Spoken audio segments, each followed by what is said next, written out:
trying to understand. So to help you, I know, English is not the common language here. So we're going to have Hindi translation. क्योंकि English जो है वो अंग्रेजी जो है आप यहाँ पे सामान्य भाषा नहीं है, इसलिए हिंदी में बात किया जाएगा। Om Jnanatimmarandasya Jnananjanashalakaya Chakshurunmilitam Yena Tasmai Shri Gurave Namaha Vanchakalpatarubhyascha Kripa Sindhubhayeva Patitanam Pavanebhyo Vaishnavibhyo Namo Namah Jai Shri Krishna Chaitanya Prabhu Nityananda Shri Advaita Gadadhar Shri Bhakti Bhaktavinda Hare Krishna Hare Krishna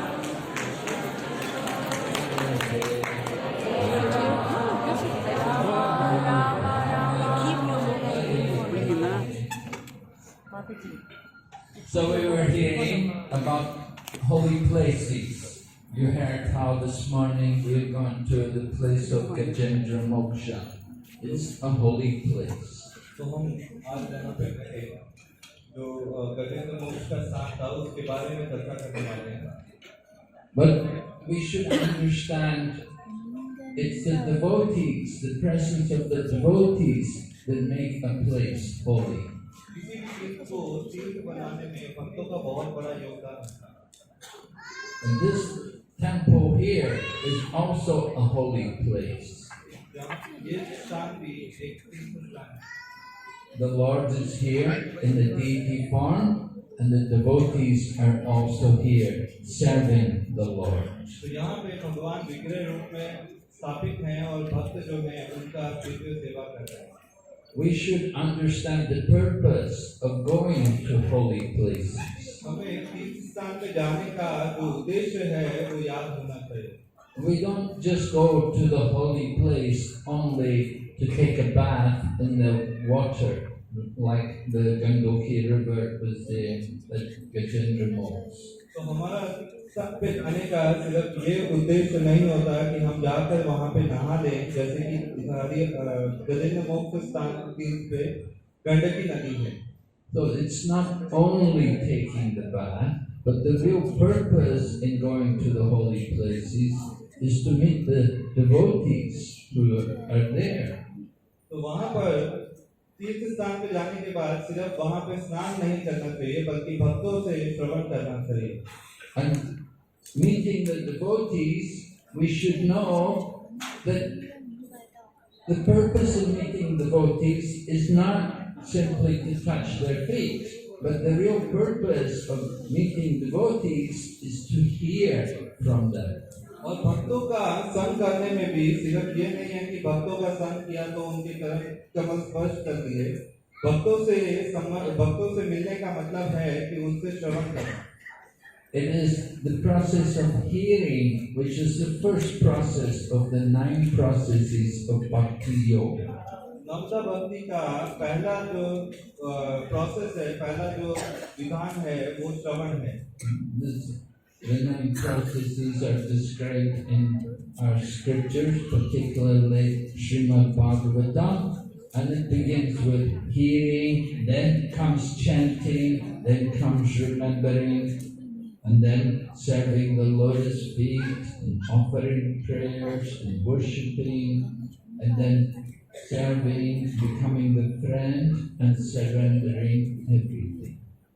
तो नवता भक्ति जो है उसमें 9 विधियां हैं जो कि श्रीमद् भागवतम में बताई गई हैं, और उसमें जो सबसे पहला विधि है वो है श्रवणम, जिसमें श्रवण किया जाता है, फिर कीर्तनम, स्मरणम, वंदनम, साख्यम, दास्यम, आत्मनिवेदनम। Yes, the 9 processes. So begins with hearing. We hear first, and when we hear nicely, then we will also chant. जब हम बहुत ध्यान से श्रवण करते हैं तो हम कीर्तन भी कर सकते हैं। Marichi Prabhu, our MC, was speaking the holy name of Gauranga and Nitai, and we were hearing, we were repeating because we heard from him. जैसे कि अभी थोड़ी देर पहले हमारी प्रभु जो है वो भगवान गौरांग महाप्रभु के और नित्यानंद प्रभु के नाम ले रहे थे, और हम उनको सुनने के बाद वापस से कीर्तन कर रहे थे क्योंकि हमने उनसे सुना था। So we want to understand the roots of the creeper of devotion, that they begin with this process of hearing. तो जो भक्ति लता है उसका शुरुआत जो है, जड़ जो है वो श्रवणम है। Somehow we are fortunate enough to meet the devotees. We come in contact with the devotees, and the devotees give us some bhakti lata beej, the seed of devotion. तो जब हम भक्तों के संग में आते हैं, भक्तों से मिलते हैं, तो वो हमें भक्ति लता बीज देते हैं। So you know gardening. When you plow the field, when you put the seeds, you need to water the seeds in order for the seeds to grow nicely. तो अगर आप थोड़ा सा भी जानते हैं कृषि के बारे में, तो आपको पहले बीज बोने से पहले खुदाई करनी पड़ती है, उसमें बीज डाला जाता है, पर इतना काफी नहीं है, आपको उसको सींचना पड़ता है पानी डालकर। So Chaitanya Mahaprabhu described himself. He said, "I am simply a gardener. I have simply come to plant the seeds." तो श्री चैतन्य महाप्रभु ने हमें बताया है कि मैं एक गार्डनर हूँ, जो मैं सबको भक्ति लता बीज देने के लिए आया हूँ। So you may think, "Oh, gardening, it's not very noble profession." तो आपको लग सकता है कृषि या गार्डनिंग बहुत ही अच्छा व्यवसाय नहीं है, but actually it's very transcendental profession, because we're not simply growing flowers or plants, but we're growing devotion, the creeper, the bhakti lata bee, the creeper of devotion. तो ये जो विधि है ये आम खेती का विधि नहीं है। यहाँ पर हम कोई भी छोटा मोटा पौधा नहीं उगा रहे हैं, यहाँ पे भक्ति लता के उत्पन्न शुरू उसको उगाने और उसको सींचने का बात किया जा रहा है। So once the seed, we contact the devotees and they give us that seed of devotion. We want to take care of it. We have to water it carefully. जब हम भक्तों के संग में आते हैं और हमें भक्ति लता बीज मिल जाता है, तो उसके बाद हमें बहुत ध्यान रखना पड़ता है कि हम उसको सींचें। Regularly watering the seeds will allow the seed to become to grow and to produce the plant and to grow and grow. And the idea is that plant of creeper of devotion will grow out of the covering of the universe. ये जो भक्ति लता बीज है वो उसको हर रोज सींचना पड़ता है, और जब हम उसको रोज सींचते हैं तो वो आगे जाकर जो भौतिक ब्रह्मांड है उसके जितनी भी सतह है उससे पार निकल जाता है। And if we cultivate it nicely, that creeper will grow right through the covering of the universe into the spiritual world and will take shelter at the lotus feet of Lord Sri Krishna. और अगर हमने बहुत ध्यान से भक्ति लता का सिंचन किया है तो वो यहाँ से निकलकर ब्रह्मांड को भेजकर आध्यात्मिक जगत में जाता है, और आध्यात्मिक जगत में जाकर भगवान श्री कृष्ण के चरण कमलों में अपना आश्रय स्थापित करता है। So taking shelter at the lotus feet of Krishna is very good, but we want to also get the fruit from that creeper. There should be some fruit from the tree, then it becomes valuable. तो सिर्फ भगवान का आश्रय ग्रहण करना बहुत अच्छा है, लेकिन हमें ये भी जानना चाहिए कि जो भक्ति लता है उससे हमें कुछ फल भी चाहिए होता है, क्योंकि फल ही वृक्ष को बहुत ही महत्वपूर्ण बनाता है। So that fruit which comes, that is what we call prema, or love of God, and that is described as the goal of life. तो ये जो फल है भक्ति लता का उसको कृष्ण प्रेम बोला गया है, और वो ही जीवन का सर्वोत्तम लक्ष्य है। Due to our illusion and our covering by the material energy, we do not understand what is the real goal of life. तो क्योंकि हम भौतिक संसार में हैं और भौतिक चीजों में फंसे हुए हैं, तो हम ये नहीं जान पाते कि जीवन का लक्ष्य क्या है। We're thinking the goal of life is to become rich, or to become famous, to be successful in our material goals. तो जब हम नहीं समझ पाते तो हमें लगता है कि जीवन का लक्ष्य है कि मैं अच्छे से अमीर बन जाऊं, मेरा अच्छा नौकरी हो, या मैं बहुत अच्छा बिजनेस कर पाऊं, या कोई और भौतिक वस्तु मुझे मिल जाए। However, we should understand the real goal of life is not just simply wealth or followers or fame, but the real goal of life is to develop love for the Lord. तो हमें ये समझना है कि जीवन का लक्ष्य जो है वो अमीर बनना, धन प्राप्त करना, या लोगों को फॉलोअर प्राप्त करना, अनुयायी बनाना, या फिर और कोई भौतिक वस्तु नहीं है, पर ये जीवन का लक्ष्य है कि हमें कृष्ण प्रेम मिले।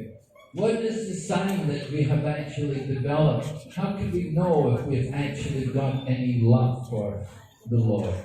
तो कैसे पता चलता है, क्या लक्षण है जिससे हम जान पाए कि हमारे पास कृष्ण प्रेम है या नहीं? Well, love is shown by service. प्रेम का एक लक्षण है, वो दिखाई देता है सेवा के माध्यम से। To give a very simple example, just like if you're a married man and you have a wife at home, and you come home in the evening and you find your house is all dirty and nobody's prepared the supper and nobody did any laundry and the children have not been taken care of.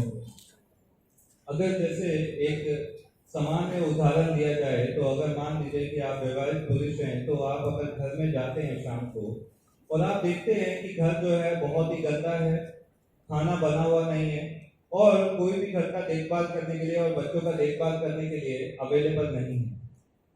And so the husband comes home, he's had a hard day working, and he comes home at night and he sees this situation and he looks at his wife who's sitting there in the living room in the armchair and he says to her, "What is going on here?" तो अगर आप रात को बहुत दिन पूरा दिन मेहनत करने के बाद घर जाते हैं और आप ये स्थिति देखते हैं घर में, और आप ढूंढते हैं कि आपकी पत्नी कहाँ है, तो वो ड्राइंग रूम में बैठकर एक कुर्सी पे बैठी हुई है और आप उनसे पूछते हैं कि क्या गलत है यहाँ पे। And so the wife looks at her husband and says, "I'm just thinking how much I love you." और आपकी पत्नी जो है वो बोलती है कि मैं यहाँ बैठ के ये सोच रही हूँ कि मैं आपसे कितना प्रेम करती हूँ। And the husband looks at his wife with disgust and thinks, "Love? If you love me, why don't you do something? Why don't you clean the house and cook some supper and take care of the family?" तो जो पति है वो पूछता है कि ये प्रेम कैसा है जिससे घर उजड़ा चमन बना हुआ है, कोई भी चीज सेम जगह पे नहीं है और बच्चों का कोई ध्यान नहीं रखा है और कुछ बनाया नहीं गया खाने के लिए। In a similar manner, if we love Krishna, we have to show our love for Krishna by service to Krishna. तो अगर हम भगवान श्री कृष्ण से प्रेम करते हैं तो हमारे को वो सेवा के माध्यम से हम भगवान को प्रेम जो है वो दिखा सकते हैं। The service to Krishna begins with hearing. और भगवान कृष्ण की सेवा जो है वो शुरू होती है श्रवण से। In Bhagavad Gita, in the first 6 chapters of Bhagavad Gita, Lord Krishna has described the yoga life. भगवान कृष्ण ने पहले 6 अध्याय भगवद गीता में योग पद्धतियों के बारे में चर्चा किया है। He has described karma yoga and how karma yoga can lead to jnana yoga, and then from jnana yoga you can come to dhyana yoga. तो वो बताते हैं कि किस तरह से आप शुरुआत करते हैं कर्म योग से, और कर्म योग की पद्धति को पार करने के बाद आप ज्ञान योग में जाते हैं और फिर आप ज्ञान को प्राप्त करते हैं और उसके बाद आप ध्यान योग करते हैं। And then higher than all of these yogas is bhakti yoga. और सारे योग पद्धतियों से ऊपर है भक्ति योग। And this is Krishna's conclusion at the end of the 6th chapter. और ये छठे अध्याय भगवद गीता में भगवान कृष्ण का निर्णय है। Yogi nama pisarvesham madgate antaratmanam Shradhavam bhajate yomam same yutattamam natha. Of all yogis, the highest yogi is the one who is engaged in my devotional service and who thinks of me within himself. तो भगवान बताते हैं कि सभी योगियों में वो योगी सर्वश्रेष्ठ है जो हमेशा अपने मन को उसमें लगाता है और प्रेम पूर्वक मेरी सेवा करता है। And so then the 7th chapter continues after Lord Krishna has described Bhakti Yoga as being the highest yoga. The 7th chapter begins with Lord Krishna's description of Bhakti Yoga. तो इसके बाद 7वां अध्याय जो भगवद गीता का है वो शुरू ही होता है जब भगवान भक्ति योग के बारे में बताना शुरू करते हैं। Actually, the middle portion of Bhagavad Gita, chapter 7, up to the end of chapter 12, are all highlighting the position of Bhakti Yoga. तो भगवद गीता के जो मध्य के 6 अध्याय हैं, 7वें अध्याय से 12वां अध्याय, वो भक्ति योग के बारे में चर्चा करने के लिए चर्चा किया गया है वहाँ पे। And then at the end, 13 to 18, those chapters are more Jnana Yoga. और अध्याय 13 से 18 तक ज्ञान के बारे में, ज्ञान योग के बारे में ज्यादा बताया गया है। And so sometimes people think because Jnana Yoga comes at the end, they think Jnana Yoga is superior to Bhakti.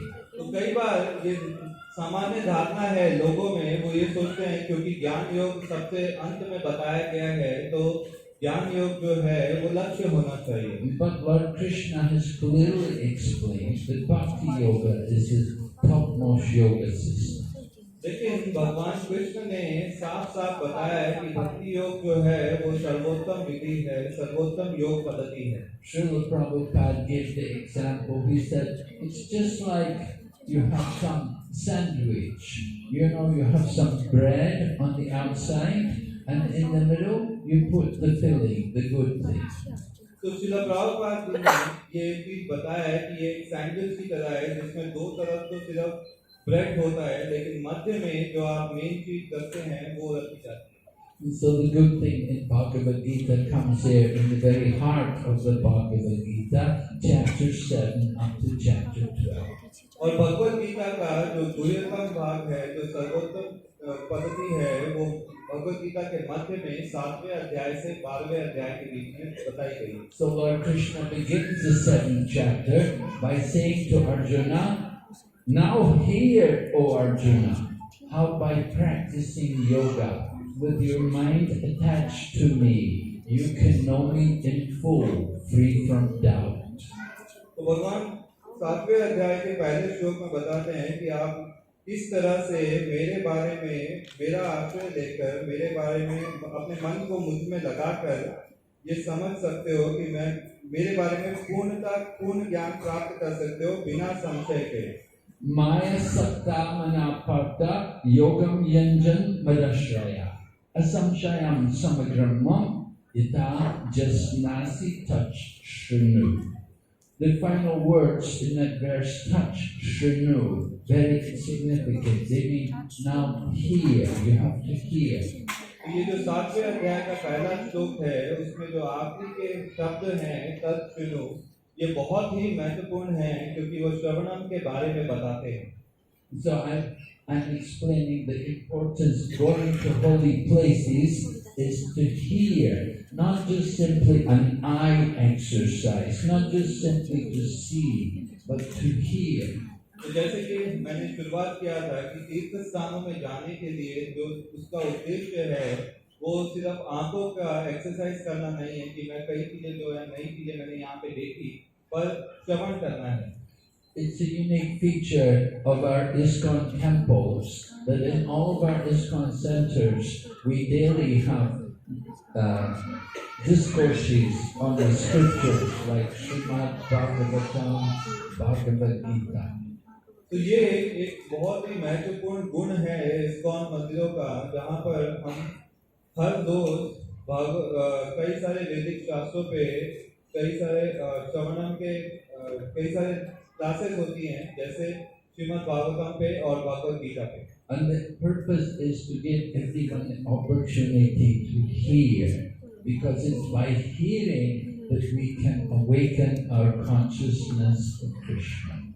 तो ये जो क्लासेस हैं, इनका उद्देश्य है कि हर किसी को ये मौका मिले कि वो श्रवण कर सके भगवान के बारे में, और उससे उसे कृष्ण चेतना में जाने में मदद मिले। Just like a sleeping person, when someone's asleep, how will we wake him up? We have to call them out. Maybe you have your alarm, or maybe you have your clock in your mobile phone, and the alarm will go off. Some kind of sound will wake us up. जैसे कि अगर कोई व्यक्ति सोया हुआ है तो आप उसे कैसे जगा सकते हैं? उसको जगाने के लिए या तो आपको आवाज लगाना पड़ेगा, मे बी आजकल के समय पे आपके पास कोई अलार्म क्लॉक होता होगा जिसको आप कान के पास रख के सोते होंगे। So material life is like the conditioned soul in a deep sleep. ये जो भौतिक जीवन है वो एक बद्ध जीव के लिए एक निद्रा के समान है।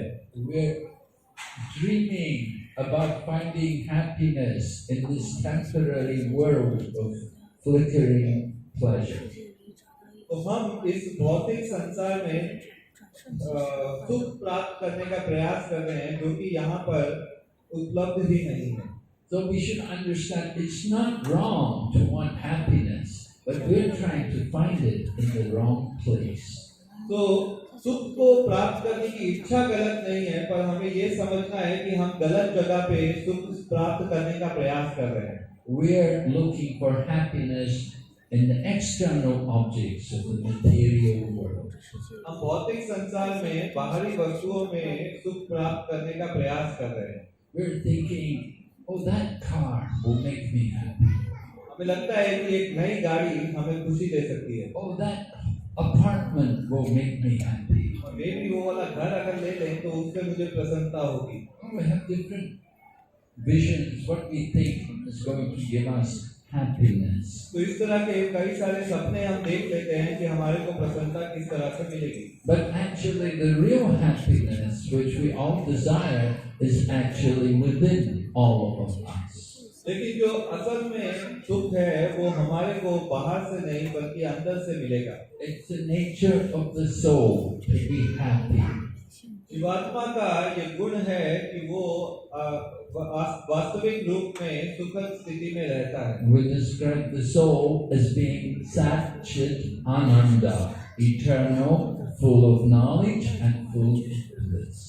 तो जीवात्मा का जो गुण है वो है सच्चे आनंद, और तो उसके अंदर सच मतलब वो शाश्वत है, चित वो ज्ञानवान है, और उसके अंदर आनंद है। And Lord Krishna describes how we can come to this platform of finding happiness. और भगवान श्री कृष्ण बताते हैं कि हम ये आनंद की स्थिति कैसे प्राप्त कर सकते हैं। He said, Brahma Buddha Prasanatma. One who understands that their Brahman, then he will become Prasanatma. He will become the joyful soul.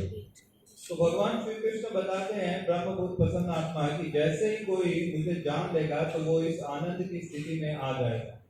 Our happiness in the material body, the happiness we're finding from this body is going to be temporary. The body is temporary. Our happiness cannot be eternal.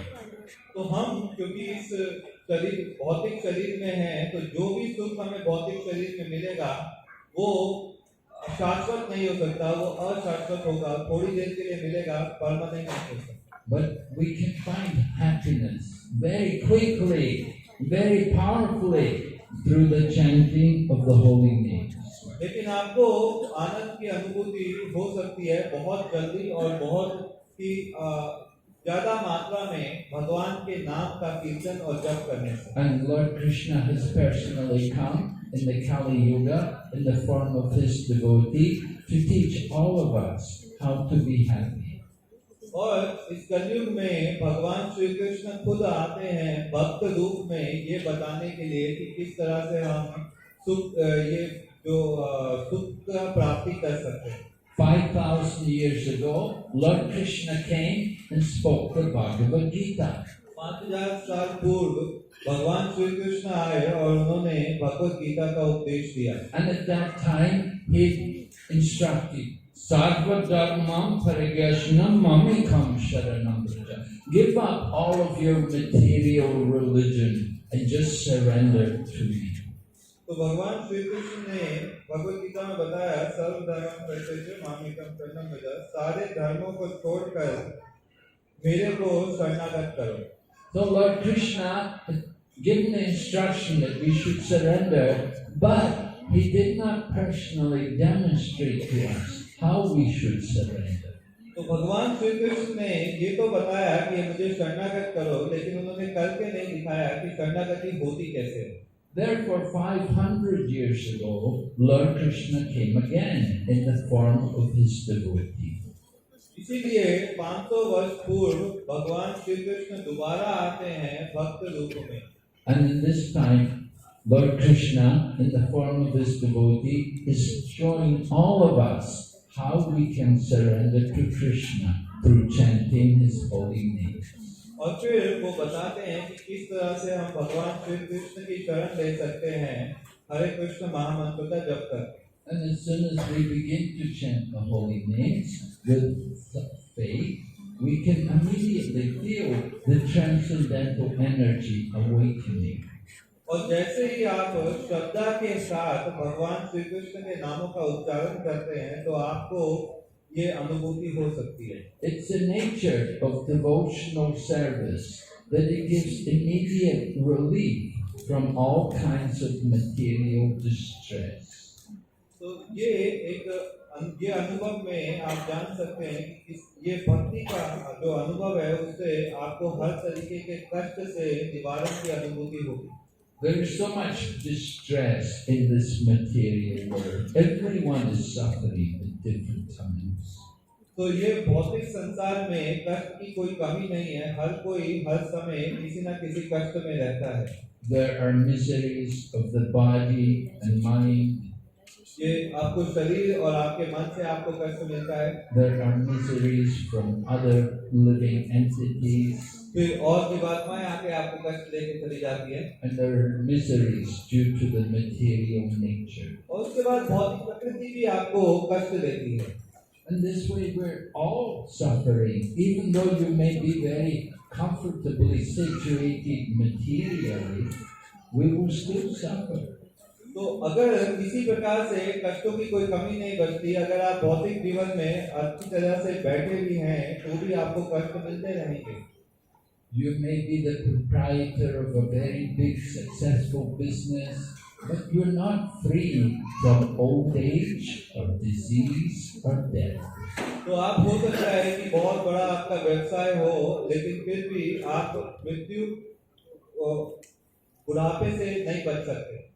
Material life means we will take birth and ultimately at some point we're going to die. We're going to give up the body.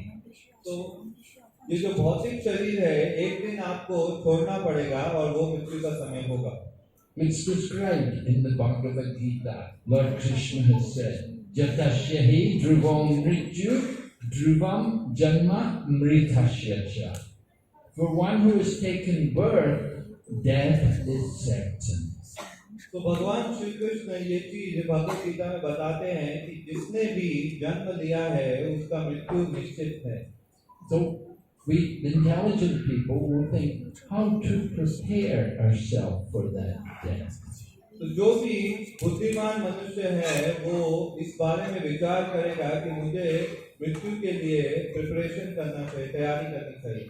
And the idea is that we should develop our consciousness of the Supreme Lord Krishna. और उसके लिए ये बहुत आवश्यक है कि हम श्री कृष्ण चेतना को विकसित करें। In Bhagavad Gita, Lord Krishna says, Antakale tamamiva smaran mukva kalevara. One who remembers me at the end of life, he will come to me without fail. तो भगवान श्री कृष्ण भगवत गीता में बताते हैं कि अंत काल में आप जो मेरा स्मरण करता है वो निश्चय ही मेरे पास आता है। But if we think of our factory at the end of life, next life we may take birth in the factory as some rat in the factory. तो अगर मैं मरते वक्त कोई ये सोचता है कि मेरी फैक्ट्री का क्या होगा, तो अगले जन्म में वो उसी फैक्ट्री में हो सकता है चूहा बन जाए. We may be a very big prominent politician in this life, but what about the next life? तो मैं हो सकता है कि बहुत बड़ा नेता बन जाऊं इस जीवन में, पर मेरे अगला जीवन का क्या? Srila Prabhupada used to say, the man is running on 4 wheels and the dog is running on 4 legs. Srila Prabhupada बोलते थे कि मनुष्य जो है वो 4 पहिए वाली गाड़ी में चल रहा है और जो कुत्ता है वो 4 पैरों से चल रहा है. But their purpose is the same. They're thinking, where is food? Where will I sleep? Where will I mate? लेकिन जो उद्देश्य है वो बहुत ही समान है. आहार प्राप्त करना, निद्रा, भय और मैथुन. So that is not civilized human life. That is simply animal life. ये बहुत ही अच्छी सभ्य जिंदगी नहीं है, ये एक पशुवत जीवन है. Prabhupada would describe it as polished animal life. Prabhupada बोलते थे कि ये पॉलिश किया हुआ पशुवत जीवन है. Oh, it looks very nice. When you polish the things, they look very nice and clean. But actually the motive, the purpose is the business is just the same as the lowest animal. तो जब कोई चीज को polish कर दिया जाता है तो वो देखने में वो चमक आती है, देखने में अच्छी लगती है, लेकिन जो उद्देश्य है वो वैसा ही रहता है पशुवत जीवन में जो होता है. So Chaitanya Mahaprabhu has come to teach all of us a process which is very joyful. तो श्री चैतन्य महाप्रभु यहाँ पर आए हमें एक विधि देने के लिए जिससे हम बहुत ही ज्यादा आनंद की अनुभूति कर सकते हैं. We had experience just this morning at Mongol Aarti at 4:30 in the morning. We come to the temple and we take part in the Mongol Aarti. तो ये अनुभव कोई भी प्राप्त कर सकता है जब हम मंगल आरती के लिए सुबह मंदिर में आते हैं और ये सुखद अनुभव हमें मिलता है. And we had an ecstatic program of chanting and dancing. और हमारा उस समय बहुत ही अच्छा अनुभव रहता है भगवान के नामों का कीर्तन करने में और नृत्य करने में. Where were you at 4:30 in the morning? आप कहाँ थे सुबह 4:30 बजे? Most people probably they're just in the deep sleep. और ज्यादातर लोग अपने आप को उस समय निद्रा की अवस्था में पाते हैं. But you can take advantage to come for the Mongol Aarti and make your life joyful even at 4:30 in the morning. लेकिन आप भी इस आनंद की अनुभूति कर सकते हैं मंगल आरती में आकर सुबह 4:30 बजे मंगल आरती में आकर. This is one of the wonderful gifts of this ISKCON movement, that it provides this opportunity for all of us to become Krishna conscious. तो ये बहुत ही बड़ा कंट्रीब्यूशन है ISKCON का कि वो सबको ये मौका देता है कि किस तरह से वो कृष्ण चेतना में जा सकते हैं. And you can come so early in the morning. It's so nice. Take advantage of the auspicious time of the day to chant the holy names. तो सुबह 4:30 बजे आप आकर मंगल आरती का अनुभव प्राप्त करके उस मौके का फायदा उठा सकते हैं. That time is called Brahma Muhurta. It's auspicious time, 1.5 hours before sunrise in the morning. It's called Brahma Muhurta. It's a very auspicious time for meditation. तो सूर्योदय से पहले का समय ये होता है जिसको ब्रह्म मुहूर्त बताया जाता है और वो बहुत ही आवश्यक होता है कि हम उसमें आकर भगवान कृष्ण के नामों का गान करें. And the best meditation is the loud chanting of the Hare Krishna mantra. उस समय सर्वोत्तम विधि अगर है तो वो है कि हम जोर से भगवान के नामों का कीर्तन करें. Hare Krishna, Hare Krishna, Krishna Krishna, Hare Hare, Hare Rama, Hare Rama, Rama Rama, Hare Hare. So we hope to you all tomorrow morning, 4:30, Mangalarti. Thank you very much. तो हम आपको आपका इंतजार करेंगे सुबह 4:30 बजे मंगल आरती में। आपका बहुत बहुत धन्यवाद। तो धन्यवाद देंगे मुझे अपने साथी स्वामी महाराज को। Someone can get us to remove volunteers to remove the chairs. Thank you, His Holiness Bhakti Avinash Swami Maharaj ki Gauranga. Not loud enough. We want His Holiness Srila Jayapataka Swami to hear from his room. So he